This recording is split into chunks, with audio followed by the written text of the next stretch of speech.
வணக்கம் நண்பர்களே. எல்லா விஷயத்துலையும் வேகத்தை தேடுற இன்னைக்கு இருக்கிற பரபரப்பான வேலை சூழல்ல நம்ம சாப்பிட்ற சாப்பாட்டில் கூட வேகத்தை தேடுறோம் இல்லைங்களா? அதனால தான் பிரெட்டை மாதிரியான கன்வீனியன்ஸ் ஃபுட்டுன்னு சொல்லக்கூடிய சுலபமான உணவுகளை நாம் விரும்புகிறோம். சரி, வாங்க இன்னைக்கு வீடியோவில் நம்ம கன்வீனியன்ஸ் ஃபுட்டான பிரெட்டை பற்றி கொஞ்சம் பார்க்கலாம். சரிங்க, இந்த பிரெட்டை எப்படிங்க தயாரிக்கிறாங்க? அது ஒன்றும் இல்லைங்க, கோதுமை மாவு இல்லைன்னா மைதா, இதில் கொஞ்சம் தண்ணியும் அப்புறம் கொஞ்சம் ஈஸ்ட்டுன்னு சொல்லக்கூடிய ஒரு பூஞ்சான் வகையும் சேர்த்து பிசைஞ்சு அதை ஊற வச்சு பேக்கிங்னு சொல்லக்கூடிய சூடான காற்றுல சமைக்கிற முறையில் சமைச்சா அதுதாங்க பிரெட்டு. அது சரிங்க, இந்த கோதுமை இல்லைன்னா மைதா மாவில் பண்ணாதான் ப்ரெட்டு வருங்களா? இந்த அரிசி மாவு கடலை மாவுலலாம் பண்ணால் ப்ரெட்டு வராதாங்க? அப்படின்னா வராதுங்க. ஏன்னா இந்த கோதுமை இல்லைன்னா மைதா மாவில் தான் க்ளூட்டன்னு சொல்லக்கூடிய ஒரு பொருள் இருக்குது. மாவில் நம்ம தண்ணியை சேர்க்கும்போது இந்த க்ளூட்டன் அப்படிங்கிற பொருள் ஒன்றோட ஒன்று சேர்ந்து க்ளூட்டன் நெட்வொர்க் அப்படிங்கிற ஒரு செயின், ஒரு சங்கிலி தொடரை உருவாக்குதுங்க. நம்ம மாவை பிசையிறப்போ இழுத்தா ரப்பர் மாதிரி எலாஸ்டிக்காக வரும் பாருங்கள், அந்த எலாஸ்டிசிட்டியை கொடுக்கறது இந்த க்ளூட்டன் நெட்வொர்க் தாங்க. அது மூலமாக இது பிரெட்டுக்கு ஒரு உருவத்தையுமே கொடுக்குதுன்னு சொல்லலாம். சரிங்க, இந்த கோதுமை ரொம்ப சத்துள்ளதா இல்லை மைதா ரொம்ப சத்துள்ளதா? வாங்க அதை பற்றி கொஞ்சம் பார்க்கலாம். இது தாங்க ஒரு கோதுமை புரணை. இதில் பார்த்தீங்கன்னா ஒரு 3 பகுதி இருக்குங்க. பழுப்பு நிறமாக இருக்குது பார்த்தீங்களா, இது வெளிப்பகுதி. அதுக்குள்ளே வெள்ளையாக இருக்குது பாருங்கள், அது நடுப்பகுதி. இந்த மஞ்சள் பகுதி தான் உள்பகுதி. சரிங்க, இந்த பழுப்பு மற்றும் மஞ்சள் பகுதிகளில் தான் கொழுப்பு சத்து, வைட்டமின்கள், தாதுக்கள், நார் சத்துக்கள், புரதச்சத்து, ஆன்டி ஆக்சிடென்ட்ஸ் போன்ற உடல் ஆரோக்கியத்துக்கு தேவையான சத்துக்கள்லாம் இருக்குங்க. வெள்ளை பகுதியில் பார்த்தீங்கன்னா வெறும் மாவு சத்து மட்டும்தாங்க இருக்குது. முழு கோதுமைங்கிறது இந்த 3 பகுதியுமே சேர்ந்ததுங்க.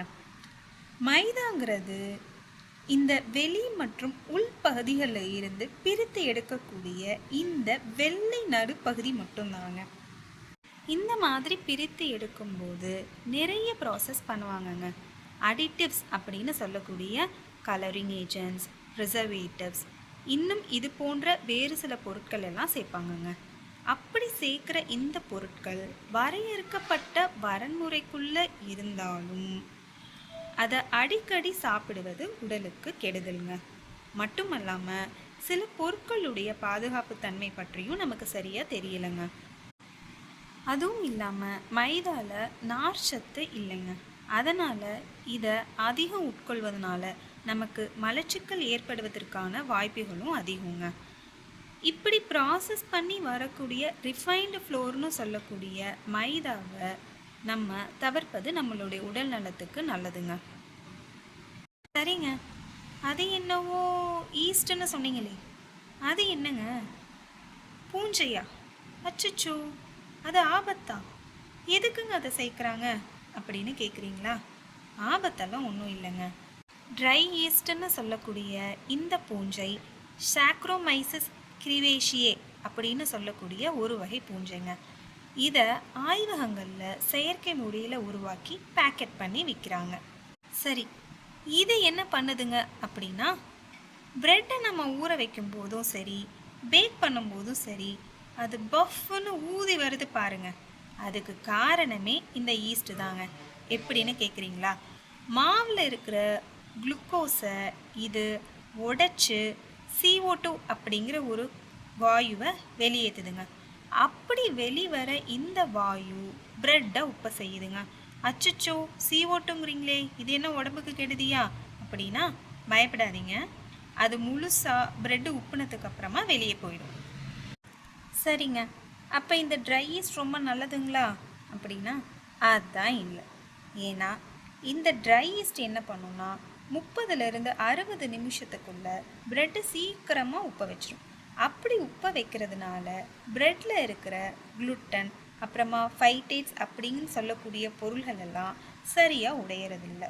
இது சரியாக உடையாததுனால நமக்கு ஜீரணம் பண்ணுறது ரொம்ப கஷ்டமாக இருக்கும். அதுவும் இல்லாமல் இந்த ஃபைட்டேட்ஸ் அப்படின்னு சொல்லக்கூடிய பொருள் சரியாக உடையலைன்னா அது அயன், ஜிங்க், கால்சியம், மெக்னீஷியம் போன்ற உடலுக்கு தேவையான தாதுக்களோட ஜீரணத்தை குறைச்சி நமக்கு அது கிடைக்காம பண்ணிடும்.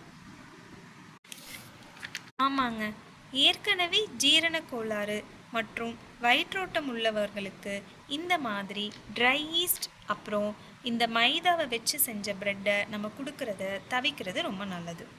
ட்ரை ஈஸ்ட்டை சேர்க்கறதுனால தானங்க இந்த பிரச்சனை. ட்ரை ஈஸ்ட்டுக்கு பதிலாக வேறு ஏதாவது ஒரு நல்ல ஈஸ்ட்டை சேர்த்தா இந்த பிரச்சனை வராதுல்ல அப்படின்னு கேட்குறீங்களா? ஆமாங்க, அதுக்கு ஒரு வழி இருக்குது. அதுக்கு தான் ட்ரை ஈஸ்ட்டுக்கு பதிலாக நம்ம வீட்லேயே தயாரிக்கிற நேச்சுரல் ஈஸ்ட்டுன்னு சொல்லக்கூடிய வைல்ட் ஈஸ்ட்டை சேர்க்கலாம். இதுக்கு சோர்டவ் ஸ்டார்டர் அப்படின்னு சொல்லுவாங்க. இந்த சோர்டவ் ஸ்டார்டரில் வைல்ட் ஈஸ்ட்டுன்னு சொல்லக்கூடிய நேச்சுரலாக இயற்கையாக வளரக்கூடிய பூஞ்சை மற்றும் லாக்டிக் ஆசிட் பாக்டீரியான்னு சொல்லக்கூடிய நல்ல நுண்ணுயிரிகள் இருக்குது. வைல்ட் ஈஸ்ட் மாவை உடைக்க அதிகம் நேரம் எடுத்துக்கொள்வதால் குளூட்டன், ஃபைட்டேட்ஸ் போன்ற பொருட்கள் நன்றாக உடைக்கப்படுது. மட்டுமல்லாமல் அது மாவை உடைக்கும் போது இன்னும் சில பொருட்களும் உருவாகும். அது நம்ம வயிற்றில் இருக்கிற நல்ல நுண்ணுயிரிகளை வளர செய்யுது. அதனால் நம்மளுடைய ஜீரண சக்தி நல்லா இருக்கும். சோர்டவ் ஸ்டார்டரில் லாக்டிக் ஆசிட் பாக்டீரியா அப்படிங்கிற ஒரு பாக்டீரியா இருக்குன்னு பார்த்தோம். அந்த lactic acid bacteria lactic acid அப்படிங்கிற ஒரு பொருளை உருவாக்குது. இந்த லாக்டிக் ஆசிட் ஒரு இயற்கையான ப்ரிசர்வேட்டிவ். அதனால் நம்ம மாவு கெட்டு போகாமல் ரொம்ப நாள் நல்லா இருக்கிறதுக்காக வெளியில் கடைகளில் ஆட் பண்ணுற மாதிரி செயற்கையான ப்ரிசர்வேட்டிவ் ஆட் பண்ணணும் அப்படிங்கிற அவசியம் இல்லை. ட்ரை ஈஸ்ட்டுக்கு பதிலாக இந்த மாதிரி சோர்டவ் ஸ்டார்டரை யூஸ் பண்ணி நம்ம உருவாக்குற ப்ரெட்டுக்கு பேர் தாங்க சோர்டவ் ப்ரெட்.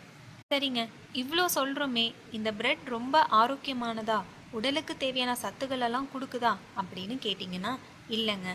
ஏன்னா பேக்கிங் அப்படின்னு சொல்லக்கூடிய சூடான காற்றை யூஸ் பண்ணி சமைக்கிற முறையில் 40% சத்துக்கள் அழிஞ்சிருதுன்னு சொல்கிறாங்க.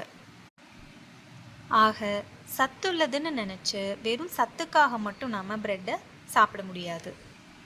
ஆனால் அப்பப்போ ருசிக்காகவும் நேரம் சேமிக்க ஒரு துரித உணவாகவும் ப்ரெட்டு சாப்பிட்றதுல ஒன்றும் தப்பு இல்லைங்க. அப்படி சாப்பிட்ற ப்ரெட் கடைகளில் வாங்குகிற ரிஃபைன்டு ஃப்ளோர் மற்றும் ட்ரை ஈஸ்ட் யூஸ் பண்ணி தயாரிக்கிற ஒயிட் அல்லது வீட் ப்ரெட்டாக இல்லாமல் இருக்கிறது நல்லது. வீட்டில் செய்கிற ஹோல் வீட் சோர்டவ் ப்ரெட்டாக இருந்தால் ரொம்ப நல்லது. நீங்கள் மல்டிகிரெயின் ஃப்ளோர் யூஸ் பண்ணி வீட்டிலையே சோர்டவ் ப்ரெட் செஞ்சிங்கன்னா இன்னுமுமே ரொம்ப நல்லது. அறிவோடு சாப்பிடுங்க, ஆரோக்கியமாயிருங்க. மேலும் வேறொரு காணொளியில் சந்திப்போம். வணக்கம்.